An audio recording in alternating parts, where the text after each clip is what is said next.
Santo de Deus, novamente. Eu vos abençoo em nome do Pai, do Filho e do Espírito Santo de Deus, novamente. Eu vos abençoo em nome do Pai, do Filho e do Espírito Santo de Deus. Eclesiastes diz, Eclesiastes capítulo 1, versículo 9 a 11. O que aconteceu antes vai acontecer outra vez. O que foi feito antes será feito de novo. Não há nada novo sobre este mundo. Será que existe alguma coisa de que a gente possa dizer, veja, isso nunca aconteceu no mundo? Não. Tudo o que aconteceu antes, bem antes de nós nascermos. Ninguém se lembra do que aconteceu no passado. Quem vier depois das coisas que vão, acontece o futuro também, não vai lembrar de nada. Então a Bíblia é bem clara. Esse texto de Eclesiastes, capítulo 1, versículo 9. Vamos tomar um cafezinho? Bora? Diz que tudo o que aconteceu, acontecerá novamente. Ó, esse texto fala muito. Isso acontece em termos de nação e acontece em termos de individual. Ou seja, acontece uma repetição de série. Cristo adoçou isto quando Cristo disse que como foi nos dias de Noé, será nos dias da vinda do Filho do Homem. Comiam, bebiam, casavam e davam-se em casamento, até que veio o fim sobre eles. Mas na verdade o que foi que houve no mundo pré-diluviano? Mistura genética. Mistura genética, anjo com mulher, animal com homem. E ele mesmo falou, quando tiver abominação no lugar santo e o sacrifício contínuo parar, então virá o fim. O que é o sacrifício contínuo? O que é sacrifício contínuo? O que é abominação no lugar santo? O sacrifício contínuo, em primeira mão, o primeiro a falar sobre o sacrifício contínuo é o nascimento. Eu estou aqui graças a Deus e Dona Marinete, que me banhou com seu sangue. Eu fui batizado pelo sangue de uma mulher, você também. Isso é o sacrifício contínuo, isso vai parar. E a abominação que a Bíblia fala? A abominação é a mistura genética, que hoje está em larga escala. Tudo que você come hoje é geneticamente transformado. Comidas transgênicas, mortandelas que não é de carne, sabores artificiais, batata frita que não é de batata, é de soja, é de trigo. Então, estão misturando homem com animais, homens com planta, macaco com água marinha. Isso é só o começo. E as mulheres estão parando de ter filhos. E até hoje, em alguns países aí, não se precisa mais de galo nem de galinha para fazer ovo. Eles fazem o ovo independente do galo e da galinha. Olha, então, estão montadas aí laboratórios para se ter 10, 20 mil crianças de uma vez. Não vai precisar de homem, não vai precisar de mulher, nem vai precisar de lapê e lapar. Então, é o sacrifício contínuo. A vaca vai parar de dar vaca, a carne vai ser artificial. Aqui em Santa Catarina já tem fábrica de carne artificial, geneticamente transformada, através do pingozinho. Bota o pingozinho em cima de uma célula tronco, e aquela tronco vira uma picanha. Eita, logo picanha? Tome picanha. Então, coloca lá uma célula lá e vai pingando, vai pingando. A modernidade está para não ter filhos, então sacrifício contínuo. A galinha vai parar de colocar ovo, o boi a vaca vai parar de dar boi. É um sacrifício contínuo. Os teólogos procuravam, na minha época que eu estava me formando em teologia, os teólogos ficavam, o sacrifício contínuo é o sacrifício de Israel, o imperador Tito que sacrificou um porco, não sei o que lá. Não tem nada disso aí. O sacrifício contínuo não é um sacrifício feito em templo. O sacrifício contínuo é feito no meio das pernas da mulher. é nascer. Quem está me assistindo teve filho, isso é um sacrifício contínuo. O boi nascer da vaca é um sacrifício contínuo. Então você comeu sua picanha hoje, graças a Deus, né? E graças à vaca que pariu um filho para você comer. Então é um sacrifício. A gata tem que ter os gatinhos, miau, miau, miau. É o boi, o cachorro, a mulher. Mas isso tudo vai parar. É questão de década. Em torno de 10, 15 anos no máximo. As mulheres vão começar a produzir filho em laboratório. Já existem muitos, né? E ainda vem a abominação. Essa abominação não são práticas sexuais, lepo-lepo. Poderia até ser algum tipo de prática sexual, mas a abominação que a Bíblia fala é a mistura genética, o que houve no mundo pré-diluviano, mistura de homem com anjo. Agora nós temos múmias de extraterrestres que estão sendo tirado o DNA. O Apocalipse será feito por nós.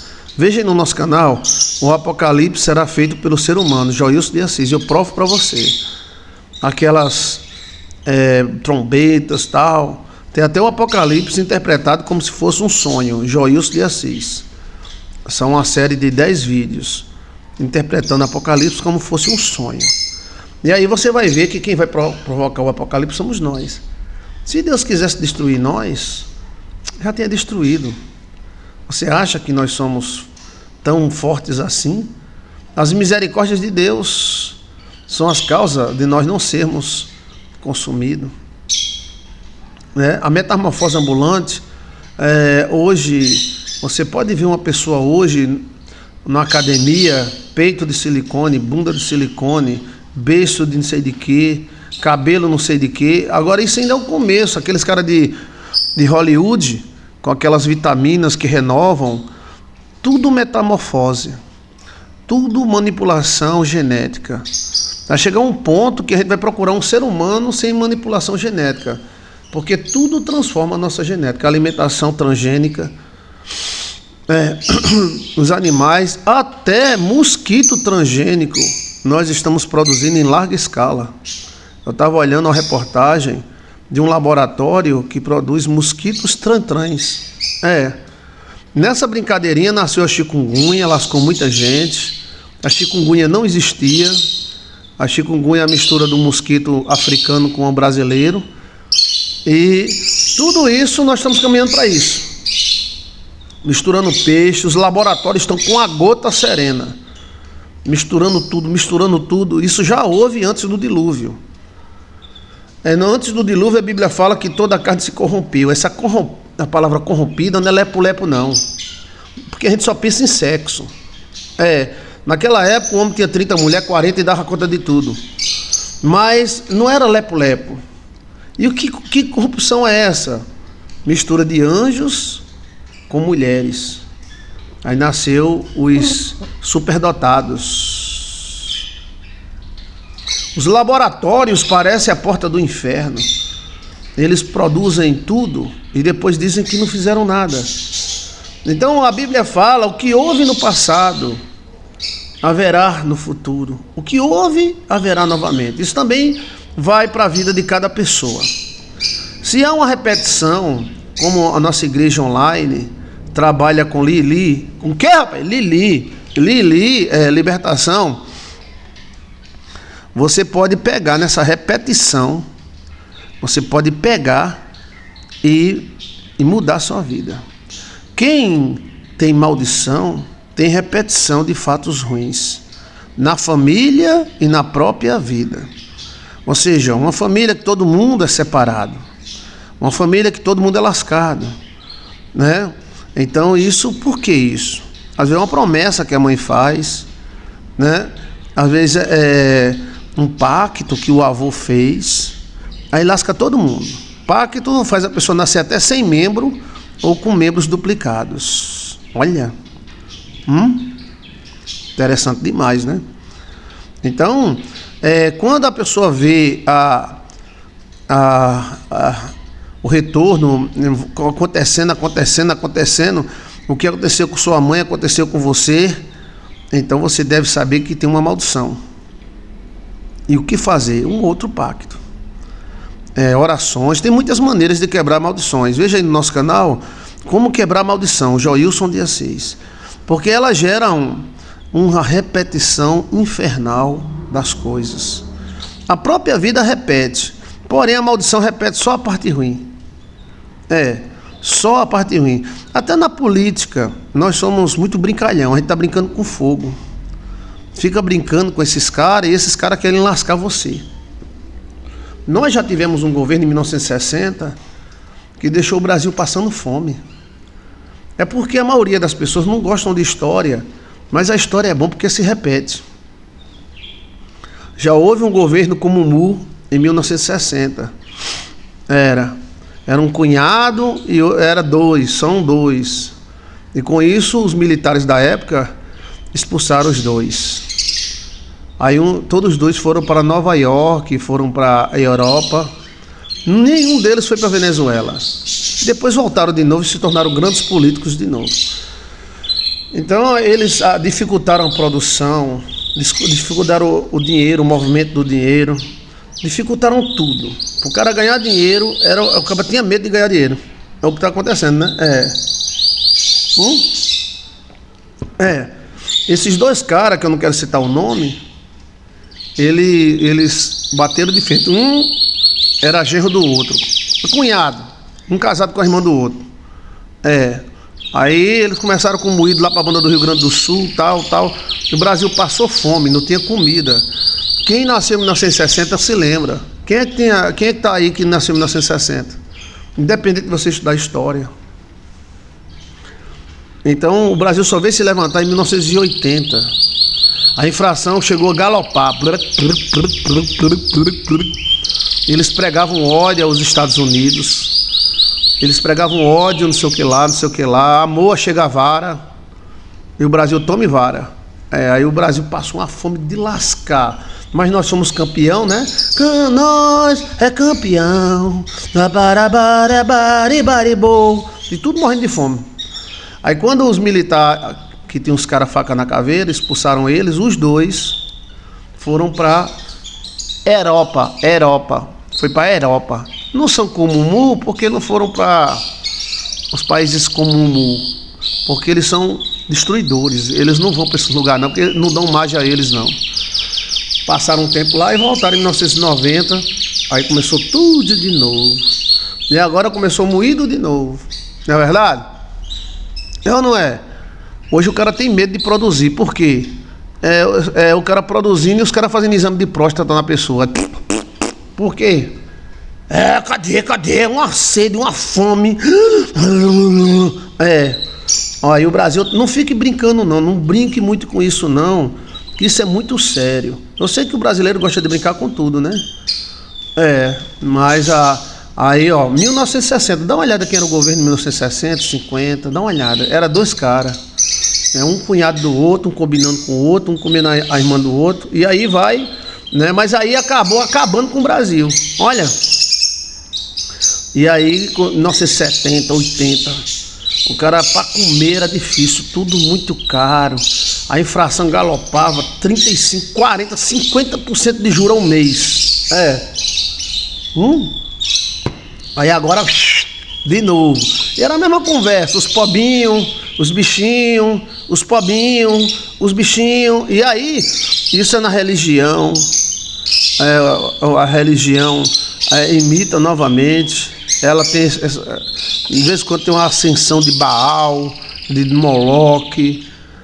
Os demônios vêm e atacam de novo. Então, esse texto da Bíblia é para quem gosta de história. Se você gosta de história, você vai perceber que ela se repete. É só esperar que ela se repete. Agora, se a história da sua vida,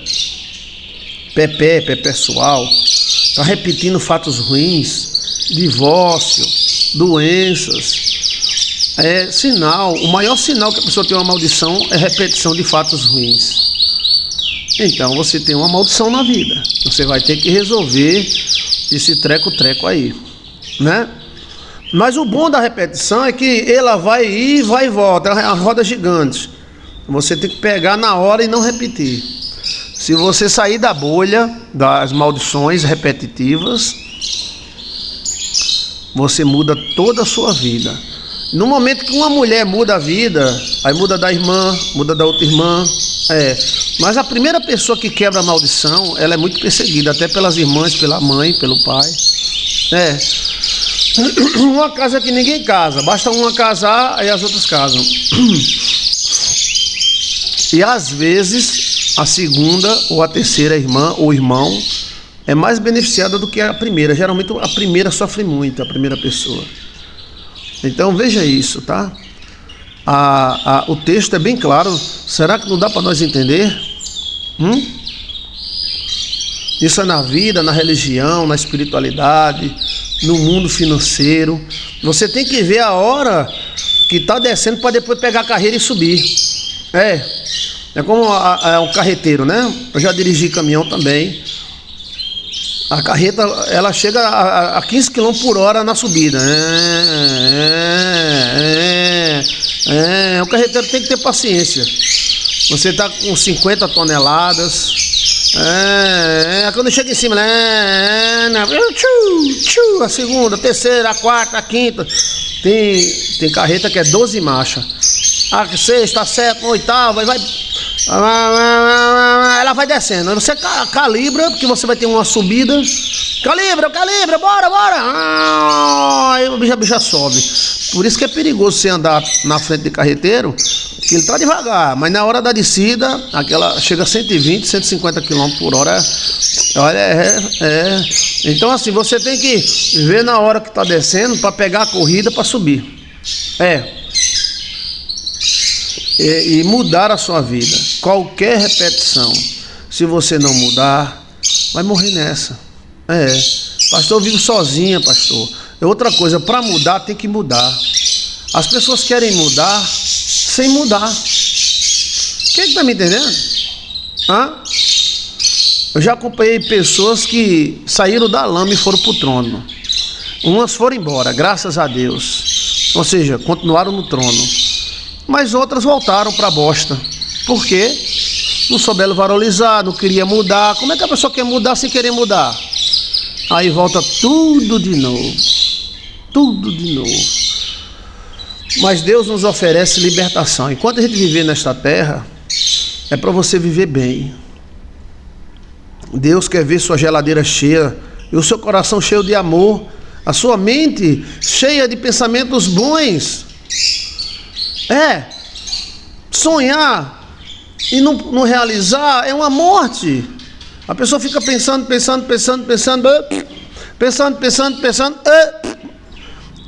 Chegou a hora de você reagir.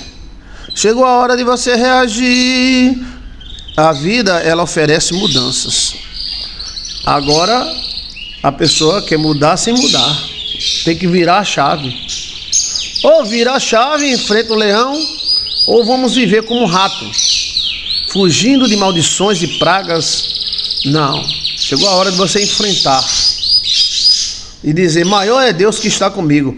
Foi o que aconteceu com Jacó. O Jacó disse: eu morro, mas eu quero mudar de vida. O anjo podia ter matado Jacó. O anjo Miguel. Olha, Jacó não lutou com demônios. Jacó lutou com anjo. Aí eu vi um pregador dizendo que Jacó tinha lutado com demônio.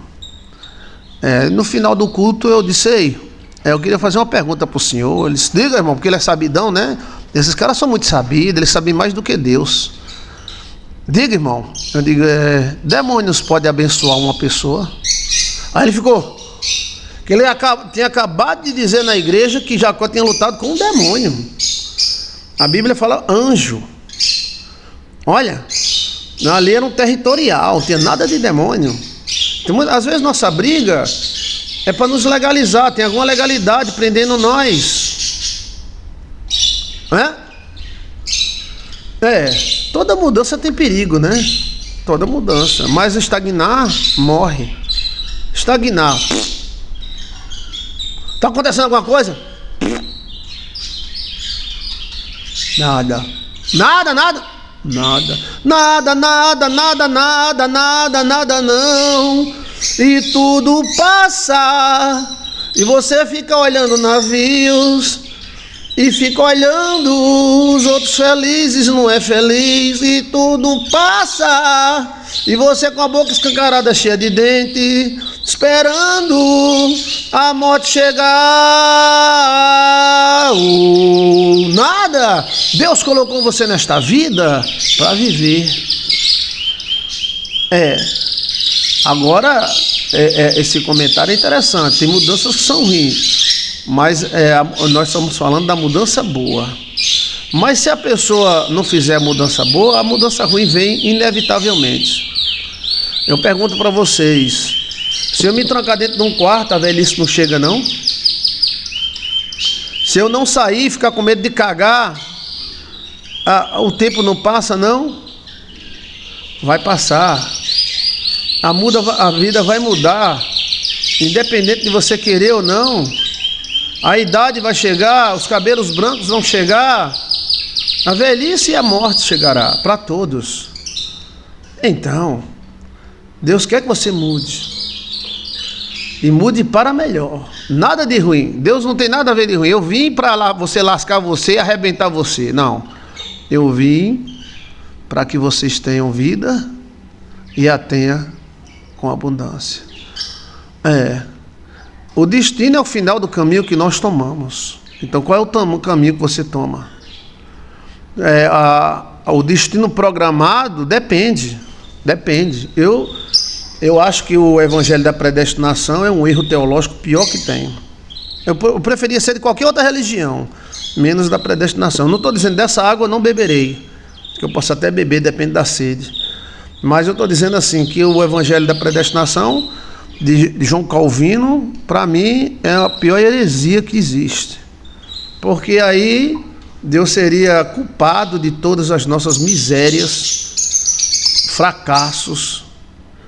O cara está lascado, está na lama de cabeça para baixo, foi Deus que botou. Não. João Calvino errou feio. Do mesmo jeito que ele errou com o médico Corvês. Ele matou um médico, ele foi juiz, nada é novo sobre a terra.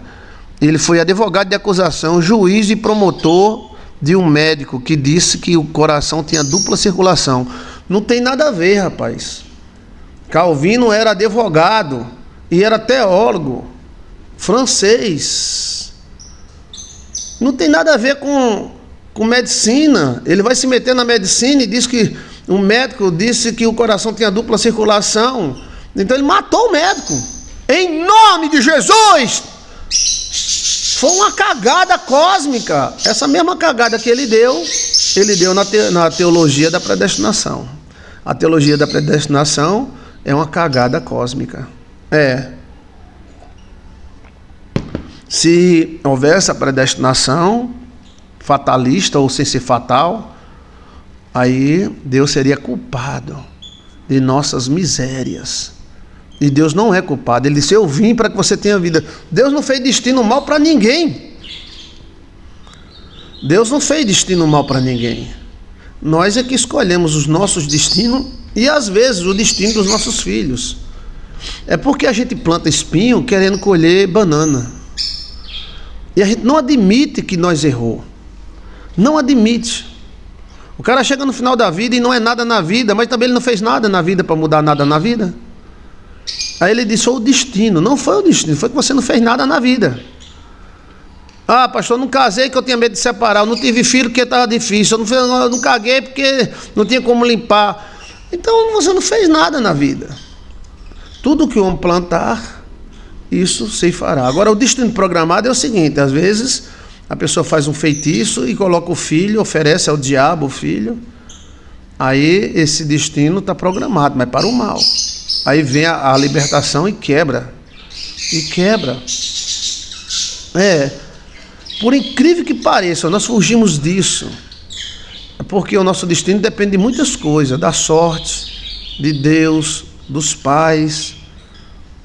Mas uma coisa pode escrever aí: se o destino estiver escrito, a caligrafia é nossa. Se o destino estiver escrito, a caligrafia é nossa. Então lute para conseguir suas coisas. Isso não é uma palavra de ofensa. Isso é uma palavra de incentivo.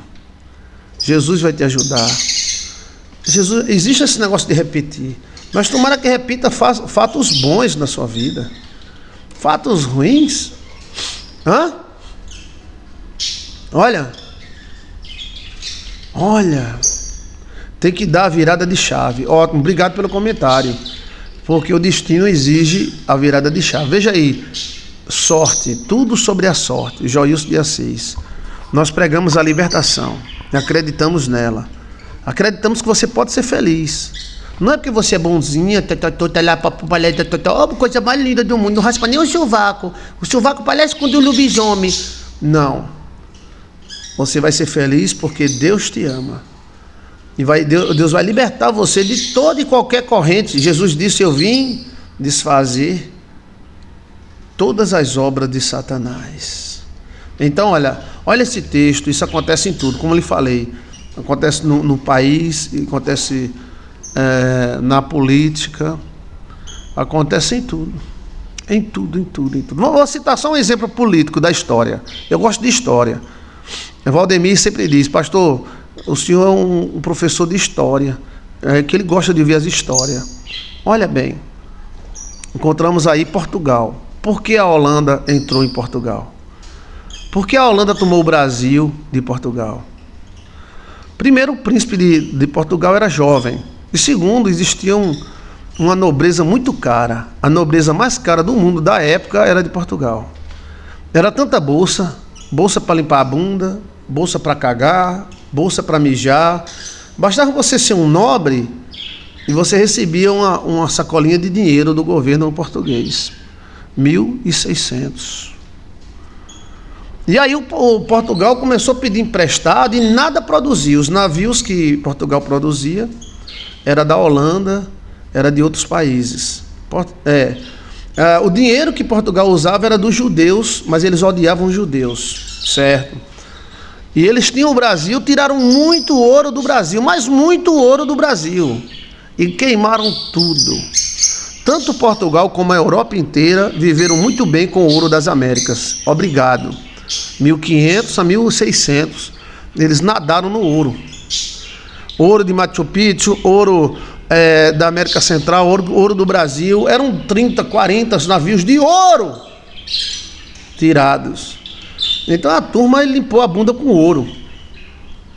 Até 1610, por aí. Aí surgiu um governo chamado Governo dos 19, que a Holanda fazia parte desse governo dos 19. Olha bem como a história se repete. Portugal, ele se acostumou a não fazer nada. Na época, Portugal não fazia merda nenhuma. Só bolsa. Bolsa limpa a bunda. Bolsa lá para não sei o que lá. Bolsa, tome bolsa. Aí tem aqueles nobres que só bastava ter a bunda nobre para receber dinheiro do governo. E aí Portugal fez isso, ó. Falibo, sabe o que é falibo? Quando Portugal falibo, a Holanda disse: me dá nosso dinheiro, dá o meu dinheiro. Aí Portugal disse: não, é porque abaixa da égua, porque fulana cagou, não quero saber. Cadê o nosso dinheiro? Os navios que você... Inclusive a descoberta do Brasil, entre aspas, foi patrocinado pelo dinheiro holandês. E aí? Não, porque a gente tem a bolsa filho de rapariga, tem a bolsa filho da mãe, certo, mas cadê o dinheiro? Vai dar não? Não, porque o nosso rei é muito novo, tá certo. Toma a Ilha da Madeira, Madagascar e toma o Brasil. Tomaram. A Holanda e o governo dos 19 tomaram. Quando tomaram o Brasil, a Holanda fez o maior investimento de todos os tempos. O Brasil passou a ser um dos países que mais produzia no mundo açúcar. E Recife, que era uma cidadezinha do tamanho de um ovo, a capital era Olinda, Recife passou a ser a capital quase do Brasil. Recife cresceu tanto em 30 anos, 1625 a 1655. O investimento do Brasil foi um período que o Brasil foi mais rico quando a Holanda assumiu. Até os índios tinham honra. Aí depois o rei de Portugal resolveu tomar o Brasil e tomaram. Tomaram em nome do amor. Por quê? Eles disseram que os holandeses eram muito rígidos e eles eram liberais. Olha, mesma coisa, foi o amor que dá-se na vida da gente. Os holandeses permitiam você ser católico, feiticeiro, crente, judeu. E os judeus começaram a se instalar, principalmente no Recife. Tinha muito judeu no Recife, mas muito mesmo. Só gente grande. Eles vieram, tomaram, dizendo que os holandeses eram filho da besta, eram muito radical, que eles eram amor. Aí você vai ver um amor entrando aí, vai entrar todinho um amor. Ó, olha bem, aí quando eles tomaram o Recife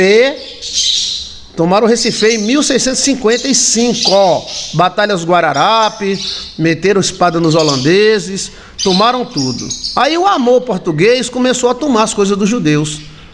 E os judeus deram no pé e foram para New York.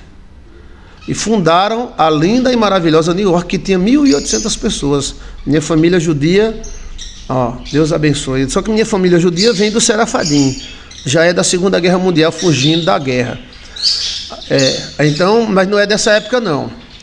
Então, os judeus fugiram, mataram muito judeu. Tem até uma judia que mataram, porque ela era judia. Houve a Santa Inquisição. Um dos lugares mais fortes de Santa Inquisição foi aqui. Serafadim, Safadim não, tá? Ó, Serafadim, que são judeus europeus, né? Minha avó era alemã judia. Olha. Então, começaram a tomar. E tem até um rio lá, um lago lá em Recife, que é o Lago da Prata. Mataram lá a judia. Mataram os judeus tudinho. Aí eles, antes de morrer, eles jogaram as pratas dele tudo no rio. E os judeus que fugiram, se interiorizaram aqui no Nordeste, Paraíba, essas coisas. E os outros fugiram e foram para Nova York. E fundaram Nova York. Em 30 anos, Nova York já era a maior cidade do mundo. Uma das. Aí houve a paralisia de 1690 até 1750. Os caras comiam, só faltava comer o tolete de mel, que não tinha o que comer. Pode olhar na história aí, se lascaram, comeram o ouro dos judeus, mataram o judeu, mataram crente, mataram muitos crentes. Eles eram o amor. Os crentes não eram amor, o judeu não é amor, entendeu? E eles mataram, enforcados nas igrejas que os próprios judeus fizeram. As igrejas que os judeus fizeram se tornaram católicas, as catedrais. Olha, e eles mataram, saíram perseguindo, tomando ouro, porque era lucrativo. Você matando um judeu daquele, você tinha o ouro dele, entendeu? E o judeu também não é burro. Você vai me matar para ter o ouro, depois joga o ouro. Jogava o ouro dentro dos rios. A mata assombrada, à noite, a lua cheia, ela aparece. Tem uma mulher que foi morta, uma judia lá em Recife, e ela aparece de noite. Veja aí na internet o nome dela, por favor. Então o amor começou a tomar tudo, gente, tudo. E altos impostos foram cobrados. Eram uns impostos tão altos. Para você pegava 10 jumentos com a carga, quando você chegava para vender, só estava com um jumento só, o resto era tudo imposto. Era de porteiro em porteiro um imposto. Era. Aqui na Paraíba também teve guerra. O nome do cara era João da Porteira. Era imposto em cima de imposto, imposto em cima de imposto. E aí, de 1655 a 1750, 1880, o Recife ficou lascado. Aí houve só quem tinha dinheiro mesmo era a Igreja Católica. O resto estava todo mundo lascado, morrendo de fome, os coronéis. O movimento parou. E aí a Holanda começou a atacar os navios portugueses, dizendo: não, nós investimos muito no Brasil, porque o Brasil era o Nordeste. São Paulo era uma vilazinha de 80 pessoas, 90 pessoas. E aí, 800 pessoas, né? Então, a Holanda começou a fundar navio espanhol, que era o governo luso-espanhol, luso-português, e até que os portugueses tiveram que pagar toda a dívida que eles investiram no Brasil. E os portugueses pagaram, mas ficaram lascados, né? Puxa vida, hoje em dia seria a potência do Brasil. O Recife hoje, se ele viesse naquela caminhada que ele vinha, o Recife hoje seria 2 vezes mais do que São Paulo. São Paulo tem 11 milhões de habitantes e o Recife teria no mínimo 20 milhões de habitantes. Porque ele vinha, fábrica de cimento, de produção, crescendo. Aí quando os santos e amorosos atacaram, aí disse, não, é imposto, tome.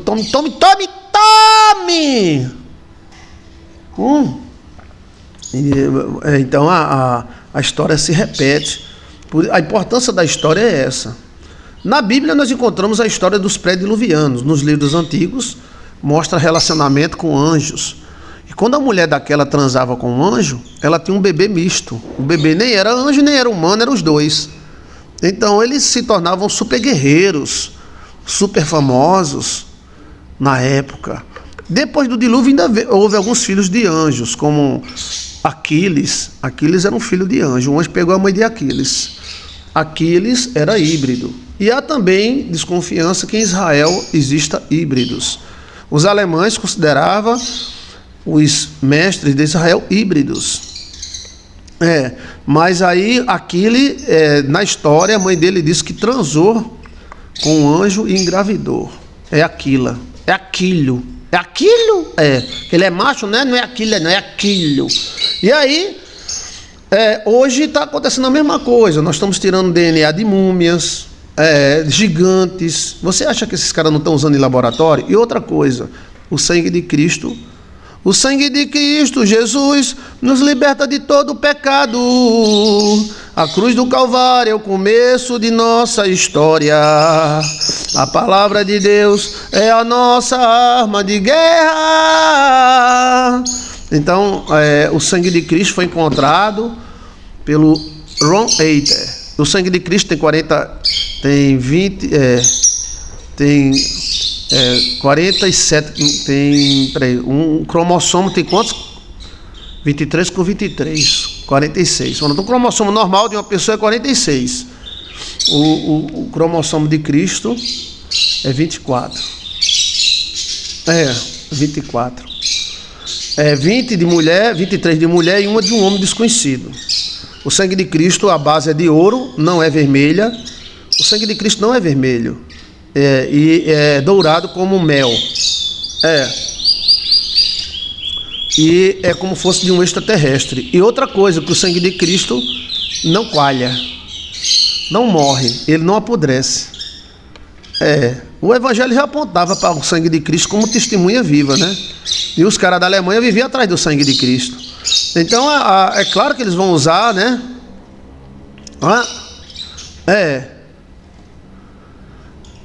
Então a questão, né?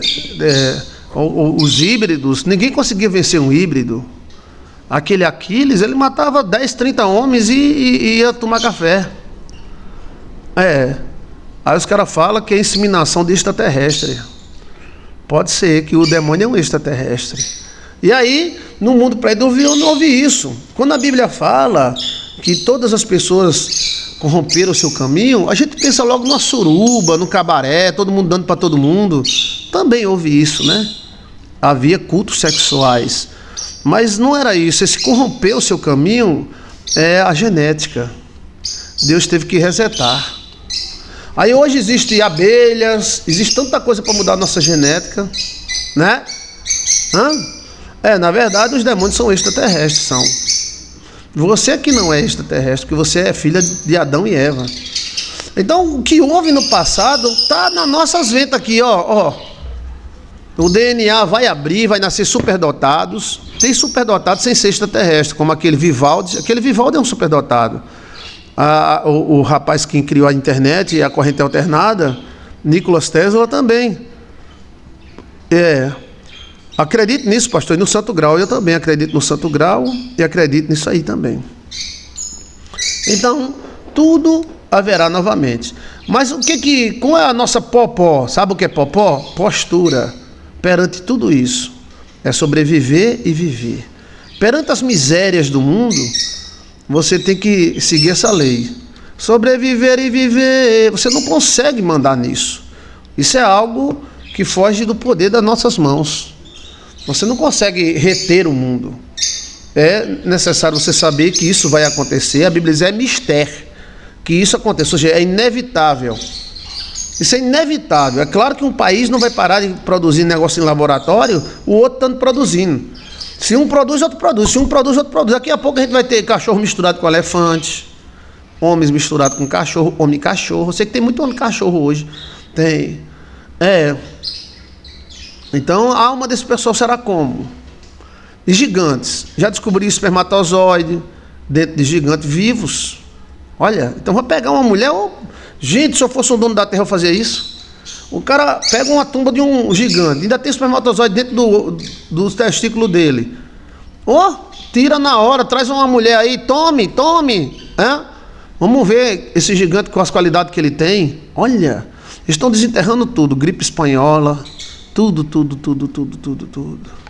Então, diga assim comigo, a ordem é sobreviver e viver. Sobreviver e viver. Inconscientemente. Nós sabemos disso. Inconscientemente. Eu tenho uma amiga minha que a mãe dela mora numa cidadezinha pequena. Pequena não, é grande, né? E ela disse, esse cara vai levar o Brasil à guerra. Isso há 13, 14 anos atrás. Ele vai lascar o Brasil. E dizia para a filha que na época, 14 anos atrás, que é isso, mãe? É da paz, do amor, da ajuda aos pobres, os pobinhos. Aí ela dizia, esse cara, ele vai levar o Brasil para a guerra e para a fome. 13 anos depois se passaram. Então, inconscientemente a gente sabe disso, porque a carne, ela sabe. A carne sabe. A carne sabe que vai se repetir. Então, nós podemos pegar na repetição e evitar que o mal aconteça. Isso na vida, ou seja, se o cara passou por 3 divórcios, tem alguma coisa errada. Poxa, o que foi que houve? Tem que ver o que está havendo nesses 3 divórcios. A ordem é sobreviver e viver. Vamos lá? Todo mundo cantando. Não adianta você ficar... Não. Vai viver, pega uma mulher, casa, pega um homem, casa, beija muito teu marido até a boca ficar murcha. Se a picanha tá cara, compre ovo e vá sobrevivendo. Vá sobrevivendo, porque isso a gente não comanda. A ordem é sobreviver e viver. A ordem é sobreviver e viver. Diga comigo. A ordem é sobreviver e viver. Tudo começa como Barrabás. Barrabás era a solução para Israel. Um supernacionalista. O cara que protegia os pobres e os coitados de Israel. Aí o que Barrabás fez? Começou a criar inimizade com Pilatos, com César. César não queria briga. César gostava lá do cara botando uva na boca dele, abanando ele, dando um banho nele. César estava lá no palácio dele, tranquilo. E aí começou Barrabásinho, Barrabás matando oficial romano, que era das famílias nobres. Até que Pilatos disse, nós vai entrar com tudo, nós acaba com tudo. E acabou. Cristo falou, eu queria vos proteger como a galinha protege os pintos, mas vós não quisestes. Então, a ordem é sobreviver e viver. Sobreviver e viver. E pedir a Deus. Você pode. Eu tenho um amigo meu que ele prosperou 1000%. Na maior inflação que o Brasil teve. O outro, ele vende frango. Ele vende frango há 14 anos. Ele é o maior vendedor de frango da cidade. São 2, né? Um comprou um prédio de quase 10 milhões e o outro vive bem. Não chegou a isso não, mas ele vive bem. Mas ele, na época, a inflação era 50 o juro por mês. E os caras, nós vamos defender a pata. E aí, ele subiu, mesmo tendo 50 de juro por mês, 35 de juro por mês. Então você tem que dizer assim, é sobreviver e viver. O meu governo é Cristo. E não ficar pensando que esses caras estão brincando, não. Que a religião desses caras é o poder.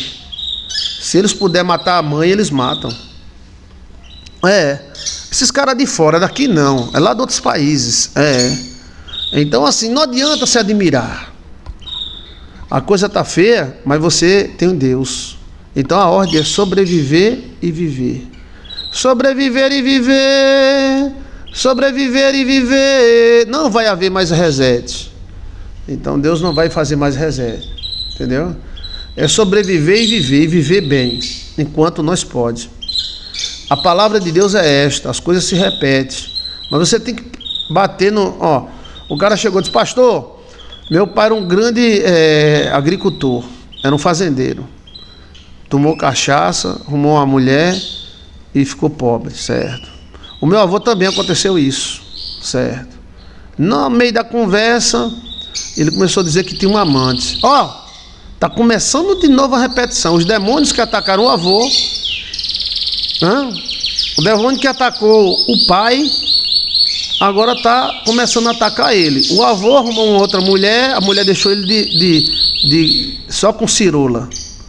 O pai, bem casado, né, arrumou uma mulher, vendeu tudo, acabou. Aí, depois a amante chutou da bundinha dele. E ele agora bem casado, bem estruturado, uma profissão muito boa, já estava com um amante, e a amante já estava interferindo na vida dele. Então a mesma coisa, velho. Parece que vem do mesmo buraco, esses espíritos vêm do mesmo buraco. Quando a repetição é ruim, você tem que orar para não acontecer.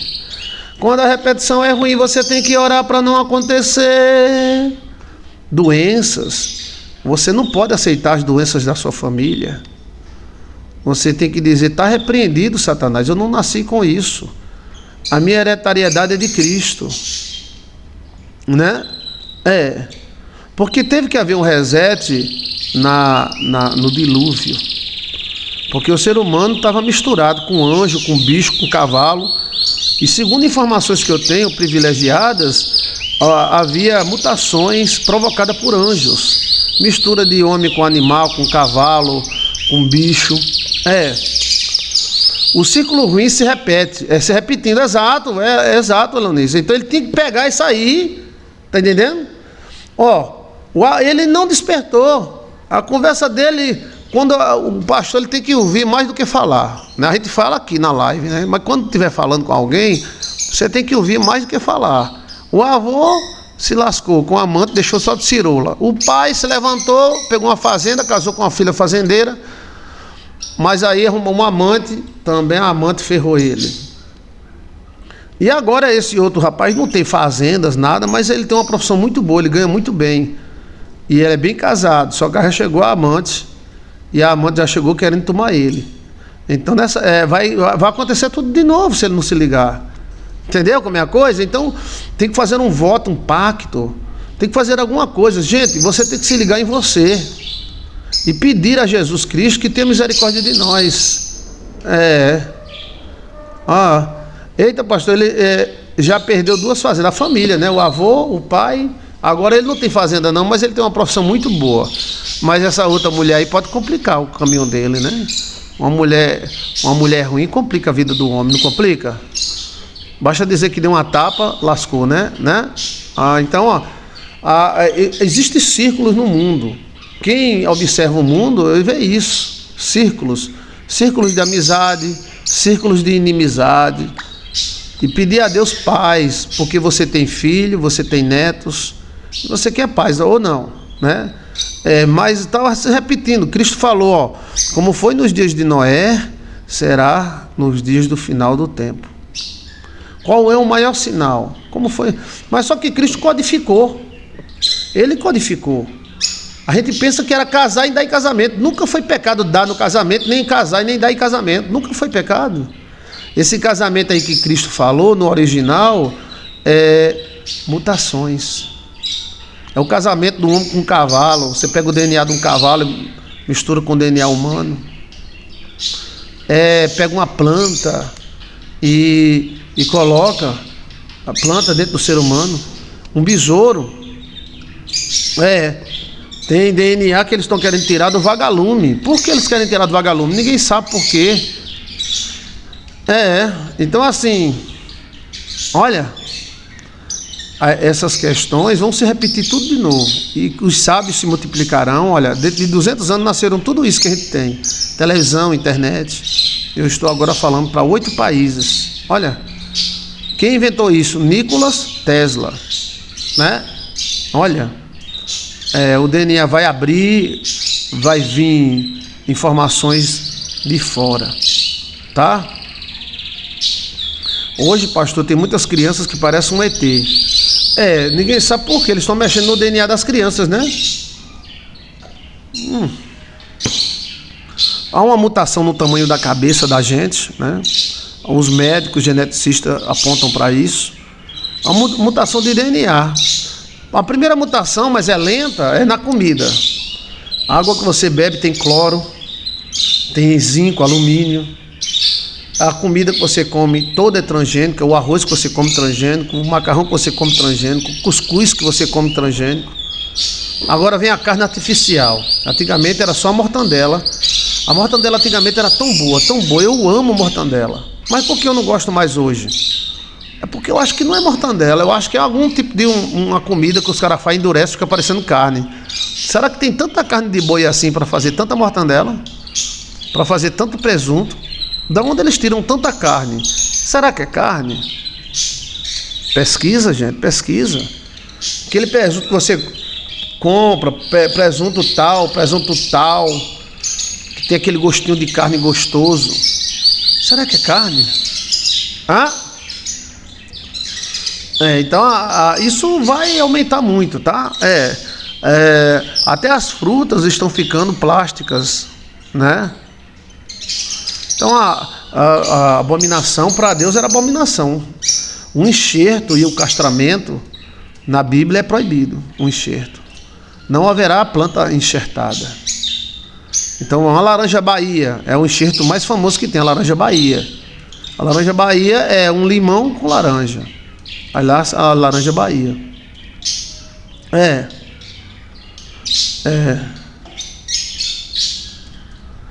Eu não como nada embutido e nem carne de boi. Eu como carne de boi, é muito bom. Mas por que hoje carne está fazendo mal? Hormônio. Por que o leite está fazendo mal? Hormônio. E leite são piores do que refrigerante. Tem leite que passa 1 ano na prateleira e não apodrece. O que eles botaram dentro desse leite? Então preste atenção, tá? Preste atenção. Os círculos se repetem. Agora na sua vida você tem que olhar, porque a libertação dá quando você quebra o círculo. Tem uma janelinha com 40 anos. Toda pessoa tem uma janelinha chamada janela dos 40. Que quem tem maldição, problema de pactos, aí com 40 anos dá uma folgazinha. Se a pessoa não soubesse a ver, aí volta tudo de novo. Veja aí como quebrar a maldição. O maior sinal de maldição é a repetição dos fatos ruins. E qual é o maior sinal de bênção? A repetição dos fatos bons. A pessoa que é abençoada, acontece coisas boas na vida dele a vida toda. E a pessoa que é amaldiçoado ou tem algum problema com maldição, acontece coisas ruins na vida dele a vida toda.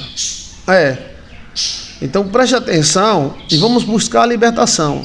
E aquilo que a gente não puder se meter, deixe quieto. O que a gente pode fazer? Me diga.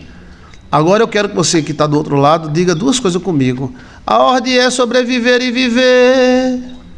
A ordem é sobreviver e viver. Morrer a gente não quer. Você quer morrer? A vida é tão linda, né? E eu vou dizer mais. O demônio, ele pensa que manda no mundo, ele não manda não. Ele manda um bocado, mas não manda tudo não. Cristo é Deus. E Deus está vivo, tá? Você tem um Deus vivo. Então é sobreviver e viver. Sobreviver e viver. E não fala nome de gente ruim, por favor. Não fala nome de gente ruim. Se você falar nome de gente ruim, fortalece. Olha, se você falar nome de gente ruim, fortalece. Aprendeu aí que é importante a história? É importante, né, a história? A história é importante porque ela se repete.